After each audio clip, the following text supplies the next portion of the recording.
Hello friends. स्वागत है आपका हमारे यूट्यूब चैनल जी के जी एस कॉन्सेप्ट अकेडमी पर। दोस्तों, पिछले लेक्चर में हमने मध्य प्रदेश की जनजातियों को प्रारंभ किया है।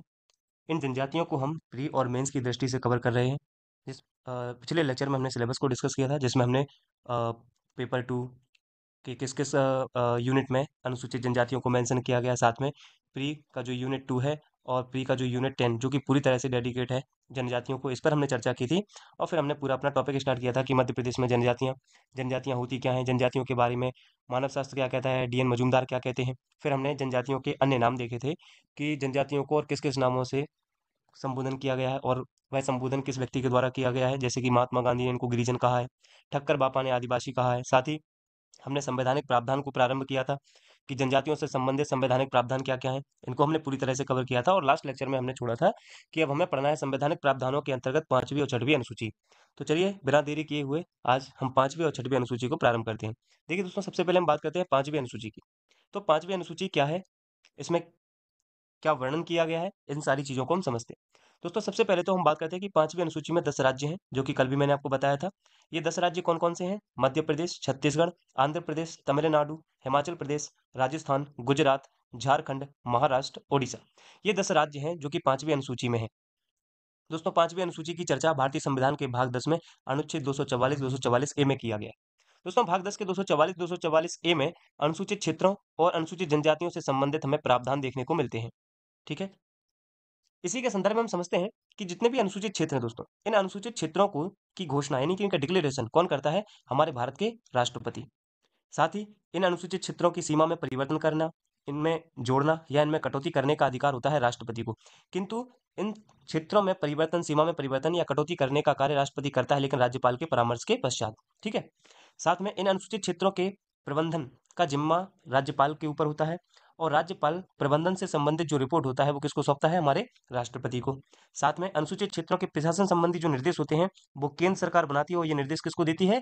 राज्य को देती है, उन्हीं स्टेट को देती है। साथ में दोस्तों, इन क्षेत्रों में केंद्र राज्य के कानून लागू होंगे या नहीं, इसका निर्धारण हमारे राज्यपाल करते हैं। और राज्यपाल को यह अधिकार है कि वह इन कानूनों को या तो संशोधन कर सकता है या निरस्त कर सकता है, किंतु वह ऐसा राष्ट्रपति के परामर्श के अनुसार ही करेगा। साथ ही पांचवी अनुसूची में ही जनजातीय सलाहकार परिषद की बात की गई है। जनजातीय सलाहकार परिषद में 20 सदस्य होते हैं। इनमें से 3/4 सदस्य, अर्थात हम कह सकते हैं कि 15 सदस्य विधानसभा में अनुसूचित जनजाति के प्रतिनिधि होते हैं।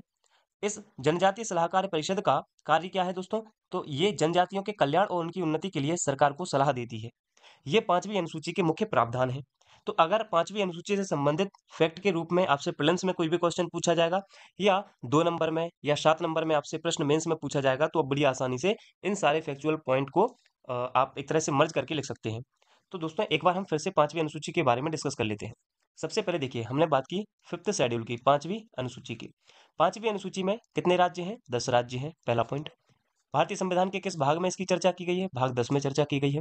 किस आर्टिकल में चर्चा की गई है? तो 244 या 244 ए में इसकी चर्चा की गई है। 244 ए। इसमें क्या मिलता है दोस्तों? अनुसूचित क्षेत्रों, जो शेड्यूल एरिया होते हैं, और साथ में अनुसूचित जनजातियों से संबंधित हमें प्रावधान देखने को मिलते हैं। ठीक है। इसके अलावा पांचवी अनुसूची में बताया गया है कि किसी भी क्षेत्र को अनुसूचित क्षेत्र, शेड्यूल एरिया घोषित करने का जो अधिकार है वो किसके पास है? तो हमारा जवाब होगा राष्ट्रपति के पास ये अधिकार है। तो दोस्तों, अनुसूचित क्षेत्रों को घोषणा करने का अधिकार राष्ट्रपति को होता है। अब दोस्तों, इन अनुसूचित क्षेत्रों की सीमा में परिवर्तन, साथ ही साथ सीमा में परिवर्तन करने का अधिकार, या हम कर सकते हैं इनमें कटौती या जोड़ने का अधिकार भी राष्ट्रपति को है, किंतु राष्ट्रपति यह कार्य राज्यपाल के परामर्श से करेगा। इन अनुसूचित क्षेत्रों के प्रबंधन की जिम्मेदारी होती है राज्यपाल के पास। ठीक है। और प्रबंधन संबंधी जो रिपोर्ट होती है, इस रिपोर्ट को राज्यपाल किसको सौंपता है? राष्ट्रपति को सौंपता है। साथ ही हमने देखा था दोस्तों कि जो अनुसूचित क्षेत्र हैं, इनके प्रशासन संबंधी निर्देश केंद्र सरकार देती है किसको? राज्य सरकार को। साथ में हमने देखा इसी में कि इन क्षेत्रों पर केंद्र के या राज्य के कानून लागू होंगे या नहीं, इसका निर्धारण करने का अधिकार राज्यपाल को होगा, और राज्यपाल इनमें संशोधन कर सकता है या उनको निरस्त कर सकता है, किंतु राष्ट्रपति के परामर्श के अनुरूप यह काम करेगा। इसके अलावा दोस्तों, यहाँ पर एक जिला सलाहकारी परिषद होगी, जिसमें 20 सदस्य होंगे। इन 20 सदस्यों में 3/4 सदस्य अनुसूचित जनजातियों के विधानसभा के प्रतिनिधि होंगे, और इसका कार्य जनजातियों की उन्नति के लिए जो राज्य है उसको सलाह देना है, सरकार को सलाह देना होता है। आई होप ये पॉइंट सारे क्लियर होंगे। तो पांचवी अनुसूची हुई। अब हम बात करते हैं छठवीं अनुसूची के बारे में। दोस्तों छठवीं अनुसूची क्या है? सबसे पहले छठवीं अनुसूची में 4 राज्यों का वर्णन मिलता है, जिनमें असम, त्रिपुरा, मिजोरम, मेघालय शामिल है। साथ में दोस्तों असम, त्रिपुरा, मेघालय, मिजोरम इनके जनजातीय जो क्षेत्र हैं, ये 4 राज्य के जो जनजातीय क्षेत्र हैं, इनको स्वयं पर शासन करने की स्वायत्तता दी गई है। इसलिए ये विशेष दर्जे वाले राज्य हैं। इन जनजातीय क्षेत्रों को स्वायत्त जिलों के नाम से जाना जाता है। इनके संगठन और पुनर्गठन की शक्ति राज्यपाल को होती है। यानी स्वायत्त जिलों का क्या कंपोजिशन होगा, इनका रीऑर्गेनाइजेशन की जो पावर है वो किसके पास है? राज्यपाल के पास होती है। साथ ही दोस्तों अगर हम आगे देखें तो स्वायत्त जिलों में एक जिला परिषद होती है, जिसमें 30 सदस्य होते हैं। जैसे वहां पर भी जिला परिषद थी, यहाँ पर भी जिला परिषद है। इनमें 30 सदस्य होंगे। इनमें से जो 4 सदस्य हैं वो राज्यपाल द्वारा मनोनीत किए जाते हैं, और जो 26 सदस्य होते हैं दोस्तों, ये वयस्क मताधिकार द्वारा चुने जाते हैं, और इनका कार्यकाल होता है 5 वर्ष का। तो फिर से एक बार देखें, जनजातीय क्षेत्रों को स्वयं पर शासन करने की स्वायत्तता दी गई है। इन जनजातीय क्षेत्र को स्वायत्त जिलों के नाम से जाना जाता है। इनके संगठन और पुनर्गठन की शक्ति राज्यपाल के पास होती है। स्वायत्त जिलों में एक जिला परिषद होगी, जिसमें 30 सदस्य होंगे। इनमें से 4 सदस्य राज्यपाल द्वारा मनोनीत किए जाते हैं, और 26 सदस्य वयस्क मताधिकार द्वारा चुने जाते हैं, जिनका कार्यकाल 5 वर्ष का होता है। दोस्तों इन स्वायत्त जिलों और जिला परिषद पर केंद्र और राज्य के अधिनियम लागू नहीं होते हैं। इसीलिए कहा था कि जब हम पढ़ रहे थे उसमें कि वहां पर 5वीं अनुसूची के सारे नियम लागू होंगे, लेकिन 6वीं अनुसूची थोड़ी स्पेशल है। यहाँ पर केंद्र और राज्य के अधिनियम लागू नहीं होते हैं। साथ ही दोस्तों इन जनजातीय क्षेत्रों पर कार्यकारी अधिकार किसका होता है? राज्य का होता है। ध्यान रखना, कार्यकारी एग्जीक्यूटिव पावर जो होती है इसकी, वो किसके पास होती है? राज्य की। तो ये 6वीं अनुसूची। तो जनजातियों से रिलेटेड जो हमारे संवैधानिक प्रावधान थे, कॉन्स्टिट्यूशनल प्रोविजन थे, वो यहाँ पे कंप्लीट होते हैं। तो देखिए एक बार हम सिलेबस पर नजर डालते हैं और देख लेते हैं क्या क्या हमने कंप्लीट किया। प्री का जो यूनिट 10 है, उसमें जनजातियों से संबंधित संवैधानिक प्रावधान, ये वाला हम टॉपिक कंप्लीट कर चुके हैं। अब हम बात करते हैं मध्य प्रदेश में जनजातियों का भौगोलिक विस्तार। क्लियर है? चलिए अब हम समझते हैं जनजातियों का भौगोलिक विस्तार। दोस्तों जब हम जनजातियों के भौगोलिक विस्तार की बात करते हैं तो पहले हम ये मैप देख लेते हैं। इस मैप से हम समझेंगे कि जनजातियों का भौगोलिक विस्तार जो कि हमारे राज्य सरकार ने डिवीजन करके दिया है, पहले उसको देखेंगे। किताबों में क्या लिखा है उस पर हम बाद में ध्यान देंगे। फिलहाल जो गवर्नमेंट डाटा है हमारा उसके अनुसार देखते हैं। तो देखिए दोस्तों, जनजातियों का क्षेत्रीय एवं भौगोलिक विभाजन। अब गवर्नमेंट के डाटा के अनुसार इसको मुख्यतः 3 क्षेत्रों में विभाजित किया गया है, और ये 3 क्षेत्र ये रहे। इन 3 क्षेत्रों को किस किस क्या क्या नाम से जाना जाता है? उत्तर पूर्वी जनजातीय क्षेत्र, मध्य दक्षिणी क्षेत्र और पश्चिमी क्षेत्र। दोस्तों जो उत्तर पूर्वी क्षेत्र है, यहाँ की मुख्य जनजाति है कोल। मध्य दक्षिण क्षेत्र की मुख्य जनजाति है गोंड, और पश्चिमी क्षेत्र की जो मुख्य जनजाति है वो है भील। अब हम देख लेते हैं कि जो हमारी जनजातियां हैं, जो क्षेत्र हैं, इनमें मुख्यतः कौन कौन से जिले शामिल हैं। तो सबसे पहले हम उत्तर पूर्वी क्षेत्र की बात करते हैं। इसमें दोस्तों शहडोल, सीधी, जबलपुर, रीवा और सतना जिले शामिल हैं। इन जिलों में मुख्यतः कोल, माड़िया, अगरिया, पनिका और खैरवार जनजाति निवास करती है। दोस्तों इस क्षेत्र में मध्य प्रदेश में जो कुल जनजातीय जनसंख्या है उसका 14% जनसंख्या जनजातीय जनसंख्या निवास करती है। तो ध्यान से देखेंगे, इस पॉइंट को समझना है दोस्तों। उत्तर पूर्वी क्षेत्र में मुख्य जनजाति कोल है, ये प्रमुख जिले हैं यहाँ के। और अन्य जनजातियां कौन कौन सी यहाँ पर? कोल, माड़िया, अगरिया, पनिका, खैरवार। इनको आप बार बार डायग्राम बना के बार बार लिखेंगे, तभी आपको ये चीजें याद होगी। दोस्तों प्रीलिम्स में और मेंस में बहुत अच्छे खासे डीप में प्रश्न बन सकते हैं अब यहाँ से, क्योंकि पूरी की पूरी यूनिट 10 जनजातियों को डेडिकेट है। साथ में यूनिट 2 आपने देखा प्रीलिम्स का, और मेंस में भी ये मेंशन है। इसलिए हमें जनजातियों को बहुत अच्छे से कवर करना है। और दोस्तों ध्यान रखिएगा, भले ही हम 7 से 8-10 दिन लेंगे इस टॉपिक को कवर करने में, लेकिन आप पाएंगे कि आपका मेंस का सिलेबस कंप्लीट हुआ जनजातियों वाला, प्री का बहुत अच्छे से हम कवर कर लेंगे। अब देखिए नेक्स्ट क्षेत्र है मध्य दक्षिणी क्षेत्र। यहाँ की मुख्य जनजाति है गोंड। इसके अलावा यहाँ पर मंडला, बालाघाट, सिवनी, छिंदवाड़ा, बैतूल और होशंगाबाद जिले इस क्षेत्र में शामिल हैं। यहाँ पर जो जनजाति हैं वो कौन कौन सी हैं? बैगा, कोरकू, भारिया, माड़िया, हलवा और गोंड। दोस्तों ये हलवा मुख्यतः बालाघाट में निवासरत है।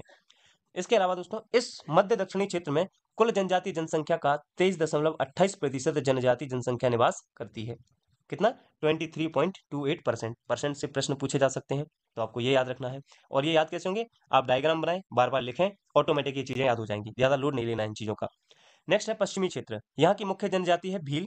इसके अलावा यहाँ जिले कौन कौन से शामिल हैं? खंडवा, बुरहानपुर, बड़वानी, खरगोन, झाबुआ, अलीराजपुर, रतलाम और धार।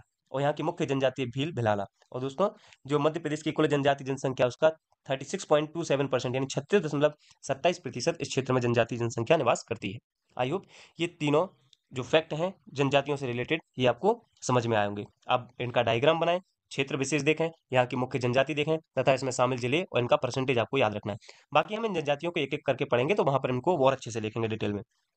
अब दोस्तों हम आपको कुछ पॉइंट और बताते हैं, उसके बाद हम गवर्नमेंट का जो डाटा है उसको आपको दिखाते हैं। देखिए अगर हम बात करते हैं मध्य प्रदेश में 1976 की बात करते हैं दोस्तों, यानी 2003 से पहले 1976 में मध्य प्रदेश में 46 जनजातीय समूह को निर्धारित किया गया था। किंतु 8 फरवरी 2003 को सरकार ने इसमें संशोधन किया और 3 जनजातियां जिनका नाम है कीर, मीना और पारधी, इनको विलोपित कर दिया गया और वर्तमान में अब 43 जनजातीय जन समूह पाए जाते हैं मध्य प्रदेश में। तो वर्तमान का डाटा क्या है कि मध्य प्रदेश में कुल कितने जनजातीय समूह हैं? आपका जवाब होगा 43। और ये मैंने नहीं बोला है, गवर्नमेंट का डाटा है। आइए आपको गवर्नमेंट का डाटा दिखाते हैं। सबसे पहले आप ये मैप देखिए दोस्तों। इस मैप को आपको बार बार देखना है कि इसमें लिखा है प्रत्येक जिले में और हर जिले में कौन कौन सी जनजाति निवासरत है, ये बताया गया है। इसमें हमारी जो मुख्य जनजाति है, जैसे यहाँ पर आपको भील, ये सॉरी ये सहारिया, ये भील, भिलाला, बरेला, गोंड, कुल, गौड़ भारिया और गौड़ बैगा। दोस्तों यहाँ पर खुद एमपी गवर्नमेंट ने लिखा है मुख्य जनजाति। यानी जब हम जनजातियों को अब एक-एक करके डिटेल में पढ़ेंगे, तो हमें सिर्फ इन्हीं जनजातियों पर ध्यान देना है। ऐसे तो बहुत सी जनजातियाँ हैं, कहाँ तक हम पढ़ेंगे? तो हमारा फोकस रहेगा जो सरकार हमसे पूछना चाहती है, गवर्नमेंट जो हमसे पूछना चाहती है, हम उस पर ज़्यादा फोकस करेंगे। तो सहारिया हम पढ़ेंगे, भील पढ़ेंगे, भिलाला, बारीला, गोंड पढ़ेंगे, कोल पढ़ेंगे, भारिया पढ़ेंगे, बैगा। बाकी अन्य जनजातियाँ भी हम पढ़ेंगे, लेकिन मुख्य फोकस हमारा इन्हीं जनजातियों पर रहेगा। अब दोस्तों इस मैप को आप देख लेना, ये मध्य प्रदेश गवर्नमेंट का है मैप, मैंने नहीं बनाया है। तो आप इसमें साझा देख सकते हैं कि कौन-कौन सी जनजातियाँ, जैसे आप देखोगे सहारिया और मांझी, ये मुख्यतः भिंड, दतिया, ग्वालियर इन जिलों में निवासरत है। सहारिया मुरैना और श्योपुर में प्रॉपर पाई जाती है, शिवपुरी में भी पाई जाती है। शिवपुरी में सहारिया के अलावा भील, भिलाला। तो ये आप मैप देख के इसको बार बार देखना, ऑटोमेटिक ये चीजें आपको याद हो जाएंगी। और ये देखना इसलिए जरूरी है दोस्तों, एमपीपीएससी कब कहाँ से क्या प्रश्न पूछ ले किसी को नहीं पता, तो अपन क्यों कमी छोड़ें? जब तैयारी कर ही रहे हैं तो अच्छे से तैयारी करें। तो इस मैप को बार बार देखना है, या आप इसका स्क्रीनशॉट लेके बार बार इस मैप को देखो, या आप इसको ड्रॉ भी कर सकते हो। अगर आपको बनाना आता है मैप तो बहुत अच्छे से आप बनाए और ज्यादा याद रहेगा। चलिए अब हम थोड़ा इनका समूह देख लेते हैं कि सबसे ज्यादा जनजाति जनसंख्या कहाँ निवासरत है। दोस्तों इस मैप को देखिए जरा आप, यहाँ पे देखिए, ये ग्रीन जो आपको कलर बता रहा है, ये लगभग बता रहा है 5 लाख से ऊपर जनजातियां, ये लिखा है 5 लाख। जो रेड कलर बता रहा है, ये बता रहा है 0 से लेके 99,999 जनजातियां। यानी जो रेड एरिया है, ये बता रहा है जनजातीय कहाँ पर कम जनजातियों की संख्या कहाँ पर कम है और कहाँ सर्वाधिक है। तो हम देख पा रहे हैं दोस्तों, ये देखिए ये वाला पूरा क्षेत्र जनजाति जनसंख्या की दृष्टि से भरा पड़ा है। ठीक है, तो सर्वाधिक जनजातियां इस क्षेत्र में। अब जैसे डायरेक्शन मान लीजिए, ये ऐसे डायरेक्शन से प्रश्न आ जाए, ये नॉर्थ है, ये साउथ है, ये ईस्ट है, ये वेस्ट, और आपसे प्रश्न पूछ लिया जाए किस क्षेत्र में सर्वाधिक जनजातीय जनसंख्या निवासरत है, तो आपका जवाब होगा पश्चिमी क्षेत्र। पश्चिमी क्षेत्र में भी जिला देखिए, धार है, बरवानी है, वेस्ट निमाड़ है ना, अलीराजपुर है, झाबुआ है। और सबसे कम तो आप देखिए अपना भिंड मुरैना वाला एरिया सबसे कम, यहाँ पर 6,131 जनजातीय निवास है भिंड में। दतिया में 15,061 है, ग्वालियर में 72,133, मुरैना में 17,030। तो इस प्रकार से आप देख सकते हैं कि क्रम कहाँ पर ज्यादा है कहाँ पे कम है। तो एक बार आप इस मैप पे भी नजर डालिएगा। चलिए अब हम बात करते हैं मध्य प्रदेश। ये देखिए गवर्नमेंट का डाटा है, जिसमें मध्य प्रदेश की अनुसूचित जनजातियों का संक्षिप्त परिचय दिया गया है। दोस्तों आपको ज्यादा फोकस नहीं करना है, केवल आप यहाँ पे जो मैं आपको पॉइंट बताना चाहता हूँ उस पर गौर करिएगा।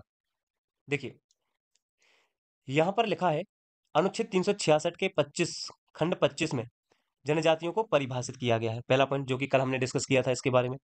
नेक्स्ट पॉइंट देखिए दोस्तों, यहाँ पे लिखा है ये मध्य प्रदेश के लिए जारी अनुसूचित जनजातियों की सूची संशोधन 1976, ये लिखा है 1976।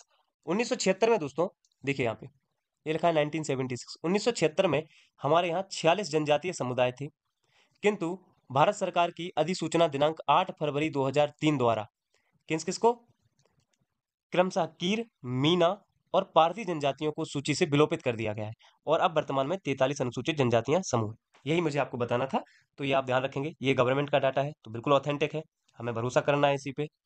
बाकी आप ये फैक्ट पढ़ सकते हैं यहाँ पर दोस्तों। आपको अब थोड़ा डिटेल में याद रखना पड़ेगा। हम बेसिकली जनजातियों की बात कर रहे हैं, तो भारत में जनजातीय जनसंख्या इतनी है, ये मध्य प्रदेश के आंकड़े हैं। तो इनको आप पढ़ लेंगे एक बार, बाकी हम नेक्स्ट क्लास में इनको और देखेंगे। इसी प्रकार से यहाँ भी आपको साक्षरता दर वगैरह दिया गया है। अब दोस्तों जाते जाते मैं आपको कुछ मेंस के क्वेश्चन आंसर राइटिंग के लिए देके जा रहा हूँ। आप कोशिश करना घर पे इनको लिखने का प्रयास करना 2 मार्कर के रूप में। ठीक है, पहला प्रश्न पहला प्रश्न हो सकता है कि भौगोलिक रूप से मध्य प्रदेश जनजातियों का घर है, यह कहना सही है या नहीं? हाँ तो क्यों, ये बताना है। पहला प्रश्न हो सकता है भौगोलिक रूप से मध्य प्रदेश जनजातियों का घर है, यह कहना सही है? यदि हाँ तो क्यों? एक तो ये प्रश्न हुआ, 2 मार्कर में लिखना है आपको। और मध्य प्रदेश की कौन सी मध्य प्रदेश की कौन सी जनजाति जनजातियों को भारत सरकार की अधिसूचना द्वारा विलोपित कर दिया गया? अधिसूचना द्वारा विलोपित कर दिया गया। ठीक है, ये दो प्रश्न लिखेंगे आप 2 मार्कर में, और एक प्रश्न मैं आपको 7 मार्कर में देके जा रहा हूँ। प्रैक्टिस करना दोस्तों, क्या लिख रहे हो क्या नहीं लिख रहे हो इससे कोई मतलब नहीं है, बस आंसर राइटिंग प्रैक्टिस होगी। कोशिश करना कि आप जो लिखो ऑथेंटिक तरीके से लिखो। इसमें एक ही प्रश्न देखे जाएंगे कि मध्य प्रदेश की जनजातियों का प्रादेशिक वितरण, जनजातियों का प्रादेशिक वितरण। ठीक है ना, ये 7 मार्कर में लिखने का प्रयास करना। दोस्तों अगर आपको वीडियो को पसंद आया हो तो वीडियो को लाइक करें, कमेंट करें, अपने दोस्तों के साथ ज़्यादा से ज़्यादा इस वीडियो को शेयर करें। Thank you.